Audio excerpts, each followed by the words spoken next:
संस्थापकाय च धर्मस्य सर्वधर्मस्वरूपिणे अवतारवरिष्ठाय रामकृष्णाय ते नमः। जननीं शारदां देवीं रामकृष्णं जगद्गुरुं पादपद्मे दयोश्रित्वा प्रणमामि मुहुर्मुहुः।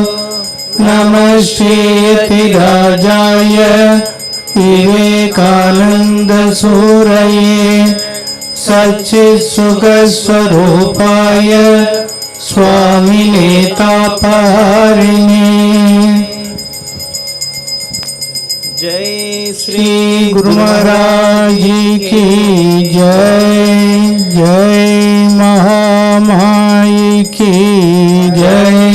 जय स्वामी जी महाराज की जय।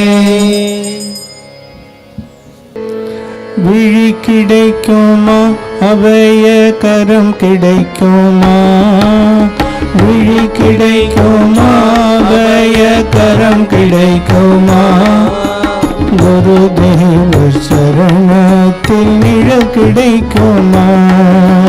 குருதேவ சரணத்தில் நிழல் கிடைக்குமா? விழி கிடைக்குமா அபயகரம் கிடைக்குமா? அபயகரம் கிடைக்குமா? குருதேவ சரணத்தில் நிழல் கிடைக்குமா? குருதேவ சரணத்தில் நிழல் கிடைக்குமா? அலை மீது அலையாக துயர் வந்து சேரும்போது, அலை மீது அலையாக துயர் வந்து சேரும்போது அஞ்சாத என் குரலை செவி கேட்குமா? அஞ்சாத என் குரலை செவி கேட்குமா? நீ அஞ்சாத என் குரலை செவி கேட்குமா? நீ அஞ்சாத என் குரலை செவி கேட்குமா? நீ அஞ்சாத என் குரலை செவி கேட்குமா? நீ அஞ்சாதே எனும் குரலை செவி கேட்குமா? விழி கிடைக்குமா அபயகரம் கிடைக்குமா? விழி கிடைக்குமா அபயகரம் கிடைக்குமா? குருதேவ சரணத்தில் நிழல் கிடைக்குமா? குருதேவ சரணத்தில் நிழல் கிடைக்குமா? நங்கோரம் போல் குருநாதன் கடைவிழியிருக்க, நங்கோரம் போல் குருநாதன் கடைவிழியிருக்க, சம்சார புயல் கண்டு மனம் அஞ்சுமா? சம்சார புயல் கண்டு மனம் அஞ்சுமா? நிஜமான அன்பு வைத்து நினைவெல்லாம் உன்மேல் வைத்தே, நிஜமான அன்பு வைத்து நினைவெல்லாம் உன்மேல் வைத்தே, விழியோர படகில் எனக்கிடம் கிடைக்குமா? விழியோர படகில் எனக்கிடம் கிடைக்குமா? விழியோர படகில் எனக்கிடம் கிடைக்குமா? விழியோர படகில் எனக்கிடம் கிடைக்குமா? விழியோர படகில் எனக்கிடம் கிடைக்குமா? விழியோர படகில் எனக்கிடம் கிடைக்குமா?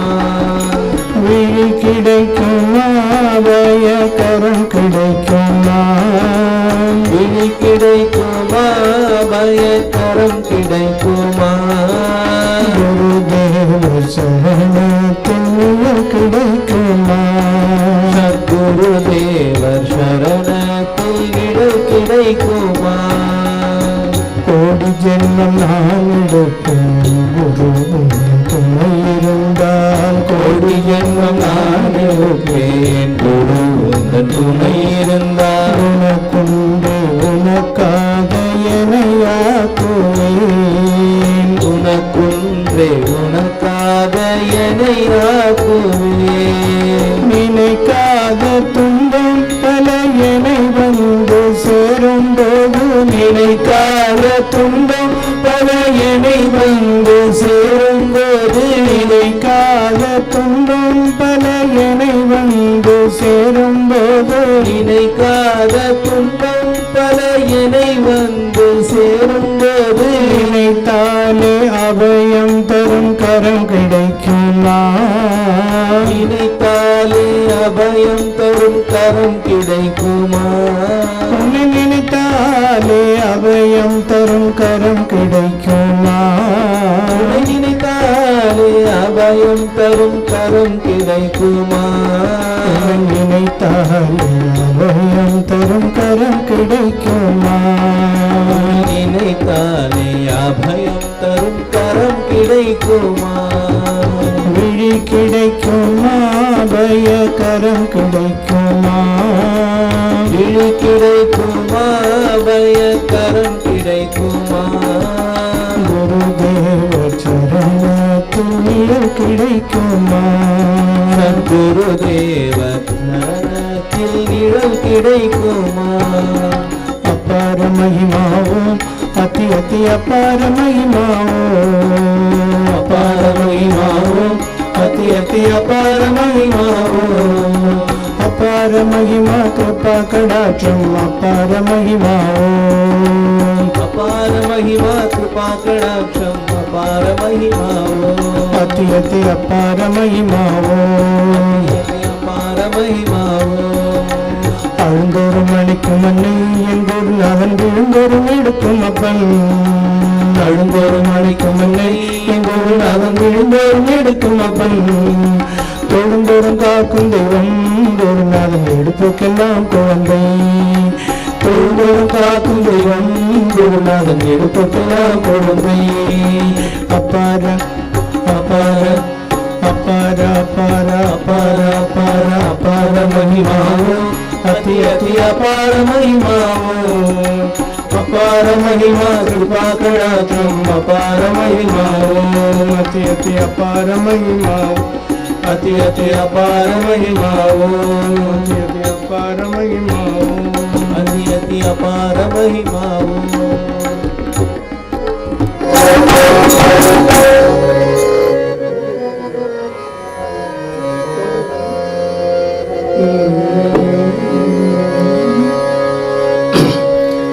எங்கே தேடுகின்ற இறைவனை இங்கே காணாமல் எங்கே தேடுகின்ற இறைவனை இங்கே காணாமல் கங்காதரா கார்வண்ணா முருகா கங்காதரா கார்வண்ணா முருகா கங்கேருக துறை ஐயனே என கூவி பங்கேருக துறை ஐயனே என கூவி எங்கே தேடுகின்றார் இறைவன் இங்கே காணாமல் எங்கே தேடுகின்றார் இறைவனை இங்கே காணாமல் மங்கும் பொழுதளவும் வாடி தொழில் புரியும் மங்கும் பொழுதளவும் வாடி தொழில் புரியும் மக்கள் எல்லாம் இறைவன் வடிவல்லவோ மக்கள் எல்லாம் இறைவன் வடிவல்லவோ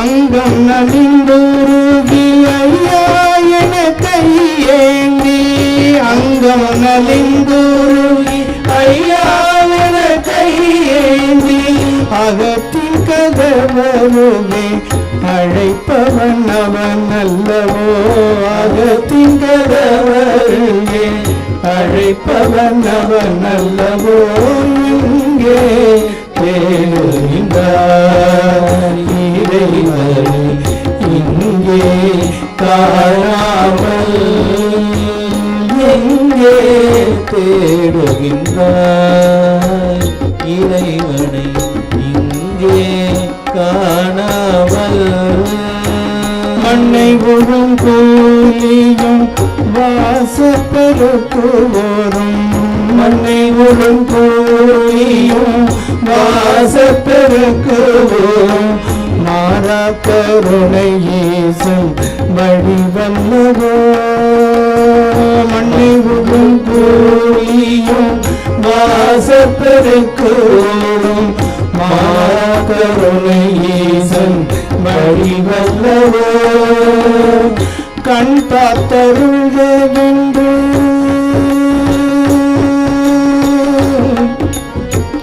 கண் பார்த்தருள்வென்று கையேந்தும் ஏழையெங்கும் கண்ணின்முன் தெரிகின்ற கடவுள் உருவம் அன்போ எங்கே தேடுகின்றாய் இறைவனை இங்கே காணாமல் கங்காதரா கார்வண்ணா முருக பங்கேறுக துறை ஐயனி என கூவி எங்கே தேடுகின்றாய் இறைவனை இங்கே காணாமல்.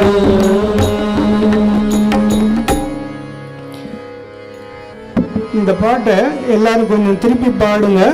ஸ்ரீராமகிருஷ்ணனுடைய நேம் மட்டும் வரும், அதை சொன்னாலே போதும். நீங்களாம்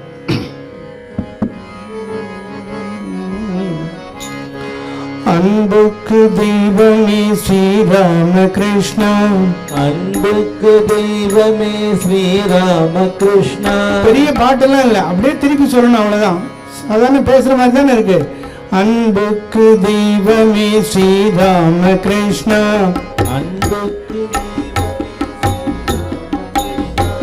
அருளுக்கு வடிவமே ஸ்ரீராமகிருஷ்ணா அருளுக்கு வடிவமே ஸ்ரீராமகிருஷ்ணா. பேரின்ப வெள்ளமே ஸ்ரீராமகிருஷ்ணா பேரின்ப வெள்ளமே ஸ்ரீராமகிருஷ்ணா பேரின்ப வெள்ளமே ஸ்ரீராமகிருஷ்ணா பேரின்ப வெள்ளமே ஸ்ரீராமகிருஷ்ணா பேரானந்த நிலையமே ஸ்ரீராமகிருஷ்ணா பேரானந்த நிலையமே ஸ்ரீராமகிருஷ்ணா.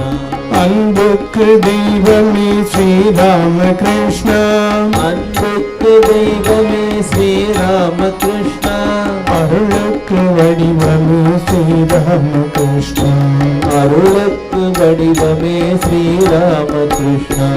அவதார திலகமே ஸ்ரீராமகிருஷ்ணா அவதார திலகமே ஸ்ரீராமகிருஷ்ணா அவதார திலகமே ஸ்ரீராமகிருஷ்ணா அவதார திலகமே ஸ்ரீராமகிருஷ்ணா. பவதாரிணி மகனி ஸ்ரீராமகிருஷ்ணா பவதாரிணி மகனி ஸ்ரீராமகிருஷ்ணா.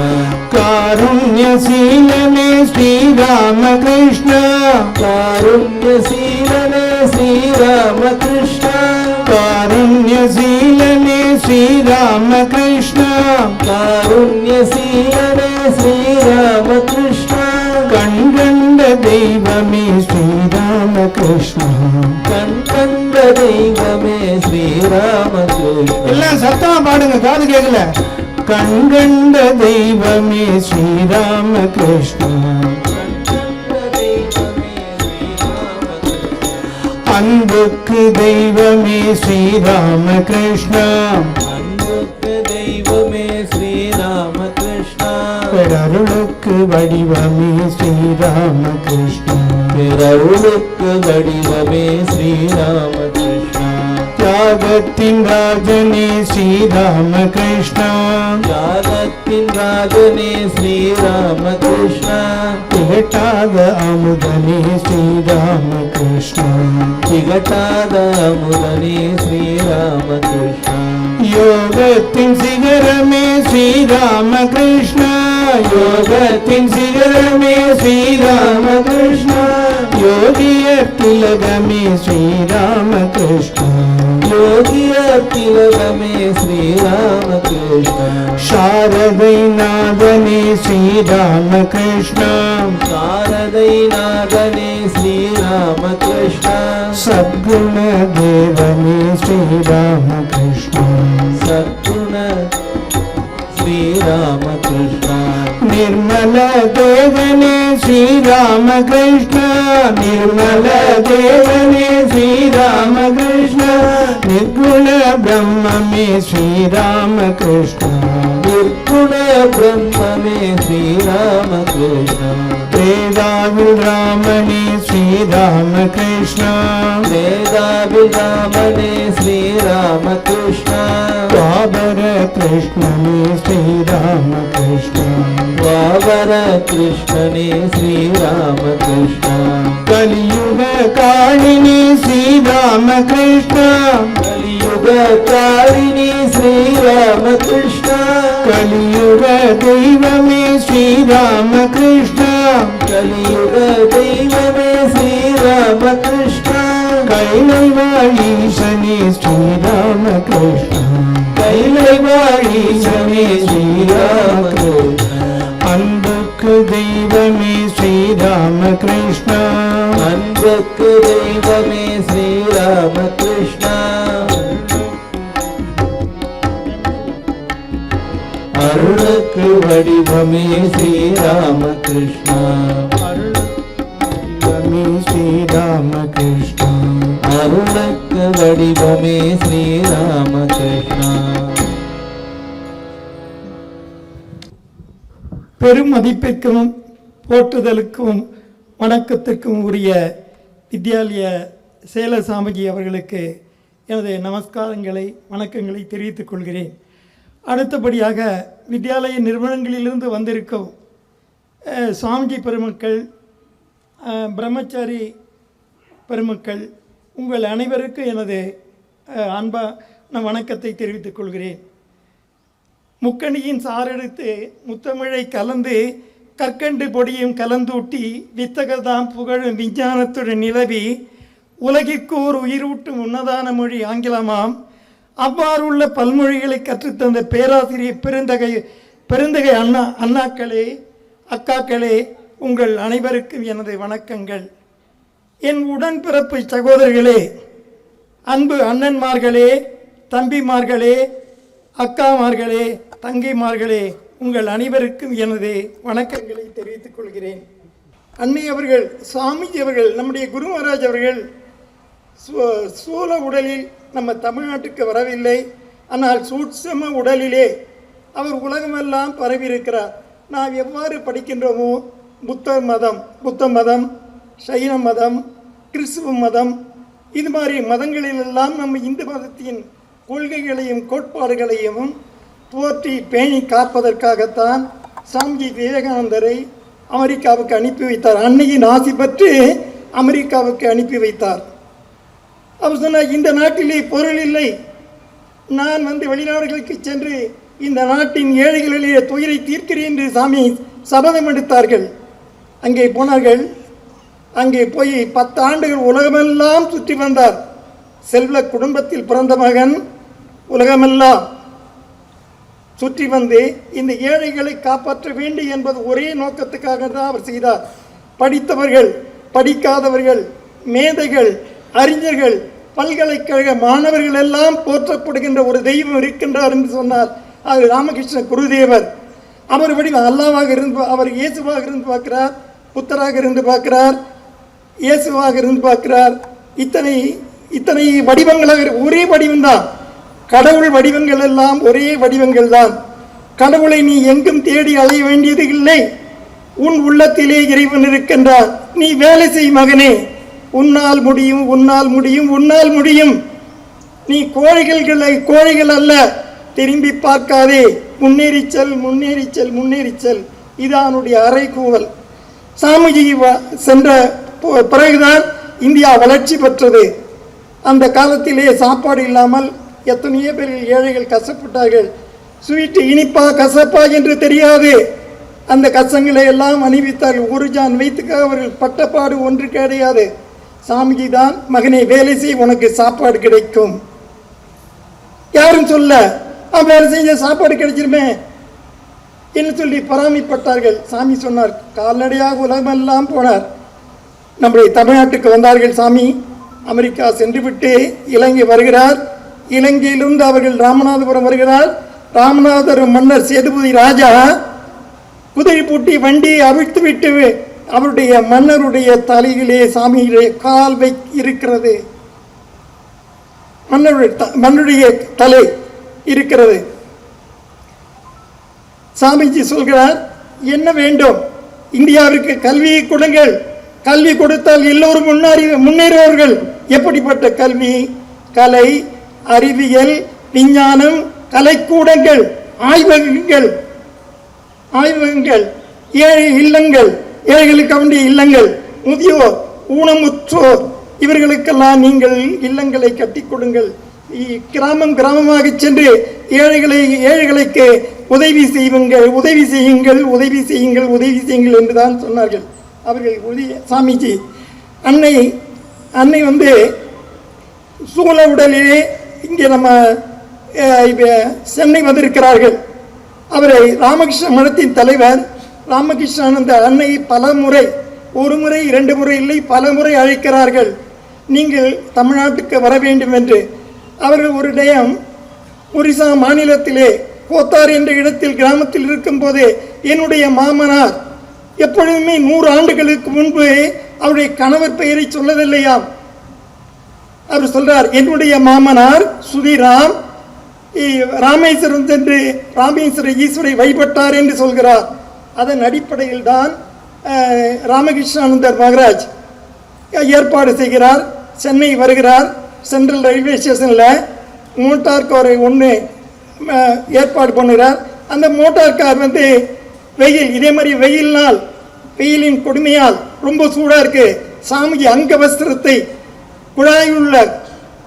குழாயில் உள்ள தண்ணீரில் நனைத்து அதை துடைத்து அன்னையை இங்கே உட்கார வைத்து அழைத்து கொண்டு வருகிறார். அதன் பிறகு அந்த பூஜை செய்வதற்காக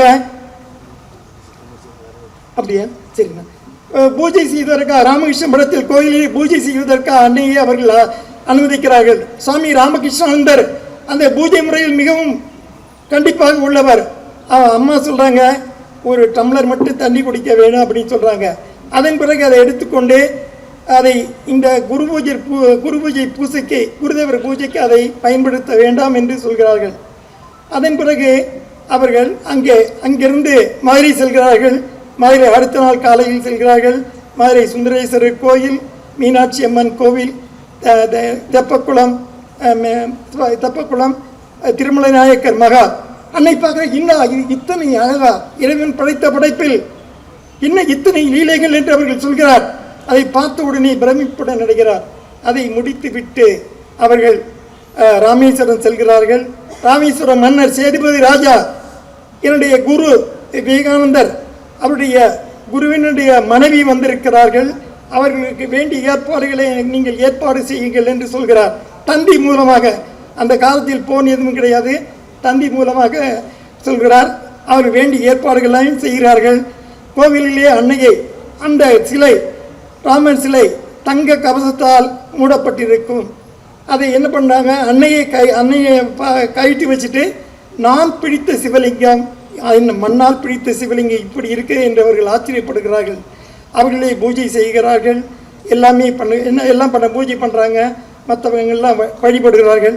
அவங்க சொல்கிறாங்க, நான் பிடித்த சிவலிங்கம் இப்படி இருக்குன்னு சொன்னால் அந்த கோலமாக சொல்கிறாங்க, என்னம்மா நீங்களா சீதையா என்று கேட்கிறார்கள். இது மாதிரி சம்பவங்கள் நடக்குது. ராஜா என்ன சொல்கிறாரு, அந்த கஜானாவை திறந்து விடுங்கள், தங்கம் வெள்ளியெல்லாம் இருக்குது, அம்மாவுக்கு எது வேணுமோ எடுத்துக்கொள்ளட்டும் அப்படின்னு. அம்மா சொல்கிறார், என்னுடைய மகன் சுவாமிஜி ராமகிருஷ்ணானந்தர் இருக்கார், எனக்கு ஒன்றும் தேவையில்லை அப்பா என்று சொல்கிறார். அதன் பிறகு சொல்கிறார், அவரோட வந்த சின்ன குழந்தை ராது ஒரு அரையனாக்கு ஒரு பென்சில் வாங்கி கொடுக்குறார். இவளுக்கு சொல்கிறாங்க, இந்த பெண் வந்து ஏதாச்சும் நகையில் வேண்டுமானால் எடுத்துக்கொள்ளட்டும் அப்படின்னு. அவங்களுக்கு திக்குன்னு அடிக்குது. ஐயோ ராமகிருஷ்ணா, குருதேவா, என்னது இந்த பெண் வந்து ஏதாச்சும் நகை எடுத்து போட போகிறாளா என்னன்னு சொல்லி அப்புறம் ஒருவாறு நினைத்து கொண்டு எனக்கு எதுவும் வேண்டாம். அவர் சொல்கிறார், இவளுக்கு தொலைந்து போன ஒரு பென்சில் அரையனாக்கு வாங்கி கொடுக்கிறார்கள். அப்புறம் ராமேஸ்வரன் கடலிலே அவர்கள் குளித்து நீராடுகிறார்கள், ராமேஸ்வரம் வழிபடுகிறார்கள். மீண்டும் அவர்கள் அன்னை எப்பொழுதுமே வந்து கொண்டிருக்கிறார்கள். எப்பொழுதுமே அன்னை நம்முடன் இருக்கிறார். நீங்கள் 3 பேரையும் நினைத்துக் கொள்ளுங்கள். குரு மகாராஜ் அன்னை என்றால் நாணயத்தின் 2 பக்கங்கள். ஒரு பக்கம் குரு மகாராஜ், ஒரு பக்கம் அன்னை. உங்கள் அனைவருக்கும் எனது நன்றியும் வணக்கத்தையும் தெரிவித்துக் கொள்கிறேன். ஸ்தாபகாயஸ்ய தர்மஸ்ய சர்வதர்மஸ்வரூபிணே அவதாரவரிஷ்டாய ராமகிருஷ்ணாய தே நமः.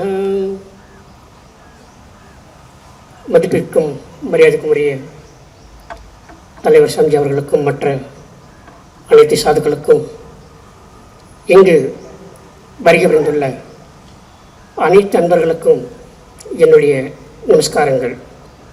இன்று மே 1ஆம் தேதி உலகமெல்லாம் பல விழாக்கள் நடந்திருந்தாலும் முக்கியமாக 2 விழாக்கள் கொண்டாடப்படுகின்றன. ஒன்று, ராமகிருஷ்ண மிஷன் ஆசிரமம் ஆரம்பிக்கப்பட்ட விழா. இந்த உலகம் முழுவதும் உள்ள ராமகிருஷ்ண மிஷன் ஆசிரமங்களில் கொண்டாடப்பட்டு வருகின்றது. மற்றும் இன்று உலகமெல்லாம் உழைப்பாளர் தினமும் கொண்டாடப்படுகின்றது. இந்த வித்தியாலயத்தில் ஆச்சரியம் என்னவென்றால், உழைப்பாளர்கள் எல்லோரும் சேர்ந்து ராமகிருஷ்ண மிஷன், ராமகிருஷ்ண ஆசிரமம் ஆரம்பித்த விழாவை மிக சிறப்பாக கொண்டாடி கொண்டிருக்கின்றோம். இந்த ராமகிருஷ்ண மிஷன் ஆசிரமம் எவ்வாறு தோன்றியது என்று பார்க்கும் பொழுது மிக வியப்பாக உள்ளது. இது பகவான் ராமகிருஷ்ணரால், ராமகிருஷ்ணன் பெயரால் துவங்கப்பட்ட ஒரு இயக்கம். இந்த இயக்கம் எவ்வாறு, யாரால், எப்படி தொடங்கப்பட்டது என்று பார்ப்பதற்கு முன்பாக ராமகிருஷ்ணருக்கும் சுவாமி விவேகானந்தருக்கும் எவ்வாறு தொடர்பு ஏற்பட்டது என்பதை பார்க்கும் பொழுது, பல ஆண்டுகளாக பல பக்தர்களுக்கும், மகான்களுக்கும், முனிவர்களுக்கும் ஏற்பட்ட ஒரு கேள்வி, சந்தேகம் என்னவென்றால், கடவுள் உண்டா, கடவுள் கண்டது உண்டா என்ற கேள்வி. இத்தகைய கேள்விகள் இருந்தாலும் அந்த கேள்விக்கு திருப்திகரமான பதில் பலருக்கு கிடைத்தபாடில்லை. இதே சந்தேகம்தான் சுவாமி விவேகானந்தர் குழந்தையாக இருக்கும் பொழுது அந்த கேள்வி அவருக்கு உதித்தது. கடவுளை கண்டதுண்டா என்று பல நாட்களாக, பல மாதங்களாக பல சாதுக்கள், பல மகான்களை அவர் கேட்டுக்கொண்டே இருக்கும் சமயத்தில் கல்கத்தாவில் தட்சிணேஸ்வரத்தில் ஒரு உயர்ந்த மகான் வாழ்ந்து கொண்டு வருகின்றார். அவர் உயர்ந்த மனிதர்களையும் உயர்ந்த மகான்களையும் தேற்றுவதில், உற்பத்தி செய்வதில், வளர்ப்பதில் அவர் ஈடுபாடு கொண்டவர் என்பதை கேள்விப்பட்டு சுவாமி விவேகானந்தர் 1882ஆம் ஆண்டு ஜனவரி 15ஆம் தேதி முதலாக ஸ்ரீராமகிருஷ்ணரை சுவாமி விவேகானந்தர் பார்க்கின்றார். அவ்வாறு பார்க்கின்ற பொழுது அவரிடம் உள்ள அதே கேள்வியை அவரிடம் கேட்கின்றார். நீங்கள் கடவுளை கண்டதுண்டா என்ற கேள்வி கேட்கும் பொழுது அவருடைய குருநாதர் ஸ்ரீராமகிருஷ்ணர் அளித்த பதில் அவருக்கு ஆச்சரியத்தையும் வியப்பையும் உண்டாக்கின்றது. காரணம், இதற்கு முன்னால் அந்த மாதிரி ஒரு பதிலை யாரும் சொன்னதில்லை. நீங்கள் கடவுளை கண்டதுண்டா என்று பகவான் ஸ்ரீராமகிருஷ்ணரை கேட்கும் பொழுது பகவான் ஸ்ரீராமகிருஷ்ணர் சொல்கின்றார், உன்னை எப்படி நான் பார்க்கின்றேனோ அதை காட்டிலும் பல மடங்கு நான் தெளிவாக கடவுளை பார்த்துள்ளேன். அது மட்டுமல்ல, அந்த கடவுளை உனக்கும் நான் காட்டுவேன் என்ற பதிலை கேட்டவுடன் ஆச்சரியப்பட்டு போனார். இவ்வாறு பகவான் ராமகிருஷ்ணருக்கும் விவேகானந்தருக்கும் தொடர்பு ஏற்படுகின்றது. அவருக்கு பல சந்தேகங்கள் வருகின்றது. இதன் காரணமாக தொடர்ந்து பகவான் ஸ்ரீராமகிருஷ்ணரை சந்திக்க செல்கின்றார். அது மட்டுமல்ல, பகவான் ஸ்ரீராமகிருஷ்ணரை பல இல்லற பக்தர்களும் பலதரப்பட்ட இளைஞர்களும் சந்திக்க செல்கின்றனர். அவ்வாறு சந்திக்கும் பொழுது பகவான் ஸ்ரீராமகிருஷ்ணர் 16 சீடர்களை தேர்ந்தெடுக்கின்றார். இங்கு உள்ள எத்தனை பேர் 16 சீடர்களுடைய படத்தை பார்த்துள்ளீர்கள்? கைதுங்க பார்ப்போம்.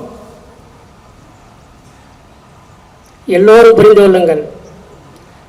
நம்முடைய வித்தியாலயத்தில் புதிதாக ஒரு ஆலயம் கட்டப்பட்டுள்ளது.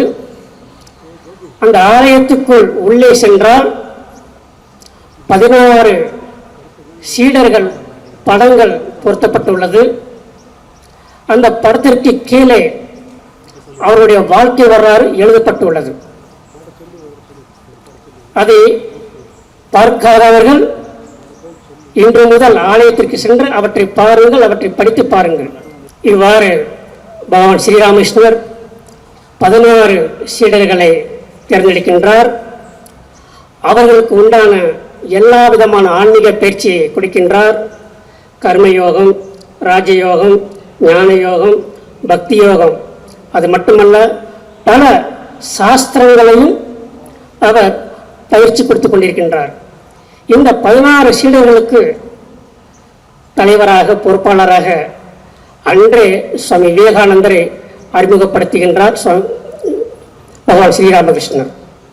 இவ்வாறு 16 சீடர்களும் தன்னுடைய குருவான ராமகிருஷ்ணருக்கு பல சேவைகள் பல ஆண்டுகளாக செய்கின்றனர். அவரிடமிருந்து பல ஆன்மீக பயிற்சிகளை பெற்று பல சாதனைகளும் செய்து வந்து கொண்டு இருக்கின்றனர். அவ்வாறு இருக்கின்ற சமயத்தில் 1886 ஆகஸ்ட் 16ஆம் தேதி ஸ்ரீராமகிருஷ்ணர் தெய்வீக நிலை அடைகின்றார். அதற்கப்புறம் அவர்களுடைய சீடர்கள் எல்லோரும் வராநகர் மடத்திற்கு செல்கின்றனர். அங்கு பகவான் ஸ்ரீராமகிருஷ்ணருடைய படத்தை வைத்து வழிபாடு செய்து பல சாதனைகளும் செய்து வருகின்றனர். இவ்வாறு செய்து வந்த சமயத்தில் 1887ஆம் ஆண்டு ஜனவரி மாதம் ஆன்பூரில் எல்லா சகோதர சீடர்களும் சந்நியாசம் பெற்றுக்கொண்டு காவி உடை அணிகின்றனர். இவ்வாறு காவி உடை அணிந்த பின்னர் சில சகோதர சீடர்கள் ஆன்பூரில் இருந்து அவர்கள் சாதனை செய்கின்றனர். சில சீடர்கள் பரிவராஜ வாழ்க்கை செய்கின்றனர்.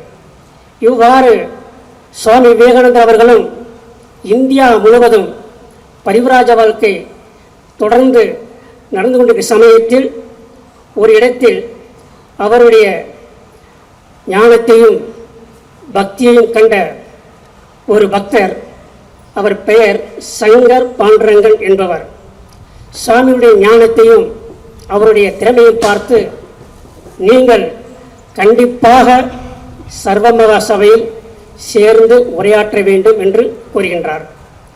அதை சுவாமி விவேகானந்தர் மனதில் வைத்துக் கொள்கின்றார். அவ்வாறு பரிவராஜ வாழ்க்கை நடைபெற்றுக் கொண்ட சமயத்தில் நேராக சென்னைக்கு வருகின்றார்.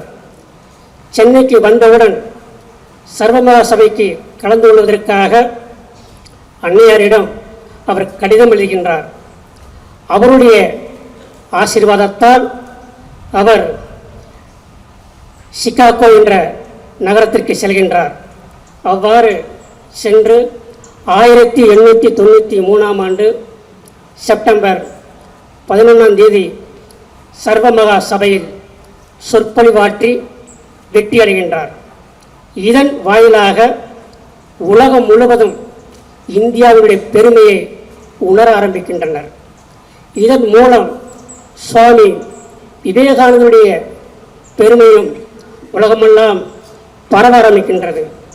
இவ்வாறு சுவாமி விவேகானந்தர் மேலை நாடுகளில் பல இடங்களில் பல சொற்பொழிவுகள் சேவைகள் ஆற்றிக்கொண்டிருக்கின்றார். அதாவது 1893 முதல் 1897 வரை இவ்வாறு மேலை நாடுகளில் சொற்பொழிவு பல சேவைகள் செய்துவிட்டு இந்தியாவிற்கு வருகின்றார். அவர் மேலை நாட்டில் வசிக்கின்ற பொழுது நமக்கு அதாவது பகவான் பெயரில் ஒரு சங்கம் ஆரம்பிக்க வேண்டும் என்ற ஒரு நோக்கத்தோடு இங்கு வருகின்றார். அவ்வாறு வருகின்ற பொழுது அன்னை ஸ்ரீ சாராதேவியிடம் கலந்தாலோசிக்கின்றார். இதற்கு முன்பாக அன்னை சாராதேவி அவர்கள் ஒரு முறை புத்தகயா செல்கின்றார். அங்குள்ள ஆசிரமங்களையும் மடங்களையும் பார்த்து இதே போன்று ஒரு சங்கம் எங்களுடைய பிள்ளைகளும் ஆரம்பிக்க வேண்டும் என்று அங்கு பிரார்த்தனை செய்கின்றார். இவ்வாறு அவருடைய பிரார்த்தனையாலும் ஸ்ரீராமகிருஷ்ணனுடைய ஆசீர்வாதத்தாலும் சுவாமி விவேகானந்தர் கல்கத்தாவுக்கு வருகின்றார். கல்கத்தாவிற்கு வந்து பகவான் ஸ்ரீராமகிருஷ்ணனுடைய இல்லற சீடர்களையும் கூப்பிடுகின்றார். அதே போன்று பகவான் ஸ்ரீராமகிருஷ்ணனுடைய துறவர பக்தர்களையும் கூப்பிடுகின்றார். கூப்பிட்டு நாம் ஒரு சங்கம் ஆரம்பிக்க வேண்டும், ஆசிரமம் ஆரம்பிக்க வேண்டும் என்ற தன்னுடைய ஆசையை சொல்லுகின்றார். எல்லோரும் ஒருமனதாக ஏற்றுக்கொண்டு 1897 மே 1 முதலில் சுவாமி விவேகானந்தர் ராமகிருஷ்ண மிஷன் ராமகிருஷ்ண ஆசிரமத்தை அவர் ஆரம்பிக்கின்றார். அன்று அவர் ஆரம்பிக்கப்பட்ட பின்னர் தன் பகவான் சீடர்கள் பல இடங்களுக்கு செல்கின்றனர்.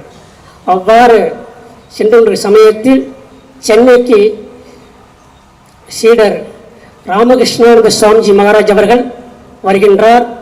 அவரும் தமிழ்நாட்டில் பல இடங்களில் ஆசிரமங்களை ஆரம்பிக்கின்றார்.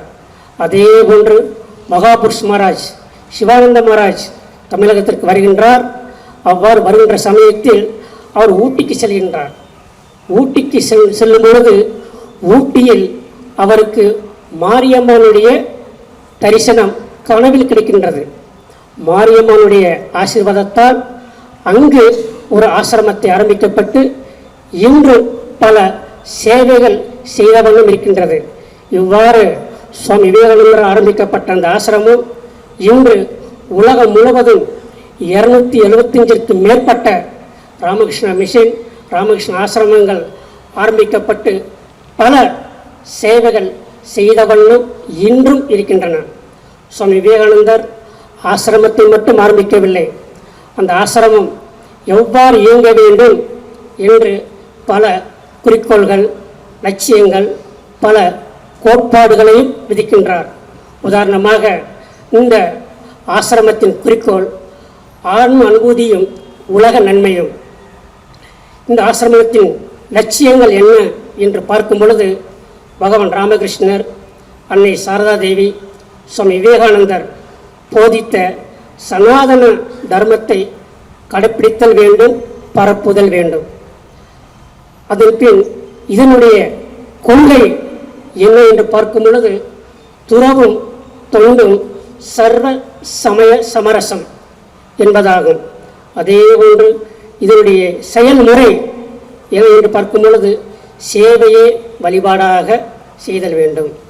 இதன் அடிப்படையில் தான் இன்று கோயம்புத்தூரில் உள்ள ராமகிருஷ்ண மிஷன் வித்யாலயத்தில் ஆலயப்பணி, கல்விப்பணி, மருத்துவப் பணி என்று பல பணிகள் ஆரம்பிக்கப்பட்டு இங்கு பலவித மக்களுக்கு தொண்டு செய்த வண்ணம் இருந்து கொண்டே இருக்கின்றது.